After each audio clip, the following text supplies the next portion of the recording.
teman-teman, perkenalkan nama saya Mary Francisca Tansa Trishna, kelas 12 IPA 2 SMA Negeri 1 Kefamnano. Pada kesempatan kali ini, saya akan membahas materi singkat tentang pertumbuhan dan perkembangan, di mana saya membagi menjadi 3 bagian. Yang pertama adalah perbedaan pertumbuhan dan perkembangan, dan yang kedua adalah asal mula biji dan jenis pertumbuhannya, dan yang ketiga adalah hormon-hormon tanaman atau yang biasa disebut dengan fitohormon.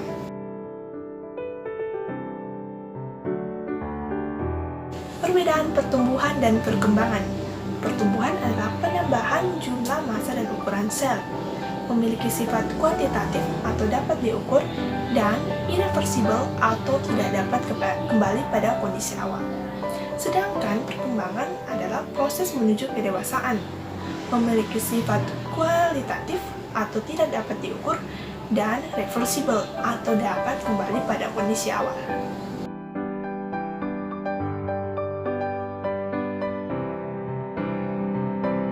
Asal mula biji. Biji ini berasal dari pembuahan yang terjadi pada bunga. Nah, pada pembahasan kali ini kita akan membahas tentang pembuahan ganda yang terjadi pada Angiospermae atau tumbuhan berbiji tertutup. Nah, pada bunga terdapat 2 inti generatif atau sperma dan ovum serta inti kandung lembaga sekunder. Inti generatif atau sperma yang pertama akan membuahi ovum dan akan menghasilkan zigot kemudian menjadi embrio. Dan inti generatif atau sperma yang kedua akan membuahi inti kandung lembaga sekunder yang akan menghasilkan endosperma atau cadangan makanan. Kombinasi antara zigot dan juga endosperma akan menghasilkan biji. Biji yang biasa kita lihat, salah satu contohnya adalah kacang hijau, adalah biji yang ada pada masa dormasi atau tidur panjang. Nah, biji ini akan memulai proses pertumbuhan dan perkembangan dengan satu proses yang namanya imbibisi atau masuknya air ke dalam biji. Nah, proses imbibisi ini akan mengaktifasi hormon Gibberellin. Kemudian biji akan mempunyai beberapa bagian seperti batang bagian atas yang namanya epikotil, batang bagian bawah yang namanya hipokotil, daun kecil yang namanya plumula, akar yang namanya radicula, dan juga kotiledon. Yang berikut adalah 2 tipe perkecambahan, ada hipogel dan epigel. Epigel adalah perkecambahan yang hipokotilnya memanjang, kutikula dan plumulanya muncul di atas tanah. Sedangkan hipogel adalah perkecambahan yang epikotilnya memanjang, kotiledonnya berada di bawah tanah dan plumulanya muncul di atas tanah. Yang berikut adalah 2 jenis pertumbuhan yang dialami oleh kecambah. Ada pertumbuhan primer dan juga pertumbuhan sekunder. Pertumbuhan primer yang berperan penting dalam pertumbuhan primer tersebut adalah meristem apikal, dan juga efek yang dialami adalah pemanjangan. Nah, teman-teman bisa lihat ada gambar akar di situ. Yang paling bawah adalah bagian meristem atik. Nah, titik tumbuhnya itu dilindungi oleh kaliptra atau tudung akar. Bagian tengahnya ada yang namanya zona elongasi, dan bagian yang paling atas adalah zona diferensiasi, biasa ditandai dengan adanya rambut-rambut akar. Yang kedua adalah pertumbuhan sekunder. Efek yang dialami adalah batang melebar, terbentuknya cambium gabus atau velogen, dan juga terbentuknya lingkaran tahun. Nah, umur dari suatu pohon itu diamati dari lingkaran tahunnya. Lingkaran tahun sendiri adalah banyaknya xilem sekunder yang terbentuk selama pertumbuhannya. Kemudian baru dibentuklah cambium gabus atau velogen.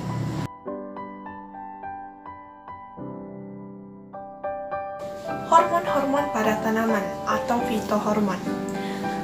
Ada 2 faktor yang mempengaruhi pertumbuhan, yaitu eksternal dan internal. Eksternal itu contohnya cahaya matahari, suhu, air, tanah, dan nutrisi.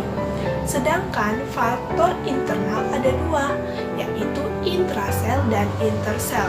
Intrasel adalah gen, sedangkan intersel itu adalah hormon. Hormon-hormon pada tanaman atau fitohormon dibagi menjadi dua, yaitu hormon pemicu pertumbuhan dan juga penghambat pertumbuhan. Hormon-hormon apa saja yang memacu pertumbuhan? Yang pertama adalah auksin. Auksin ini terbentuk pada meristem apikal, daun dan muda, dan juga biji. Struktur yang paling dikenal itu adalah indol asetik asid. Fungsi dari auksin yang pertama adalah merangsang pemanjangan sel pada daerah titik tumbuh. Yang kedua adalah merangsang pembentukan akar. Yang ketiga adalah merangsang pembentukan buah tanpa biji yang disebut partenokarpi. Contohnya pisang. Yang keempat adalah berperan dalam dominasi apikal, contohnya pada daun teh. Dan yang kelima adalah merangsang absisi atau pengguguran daun.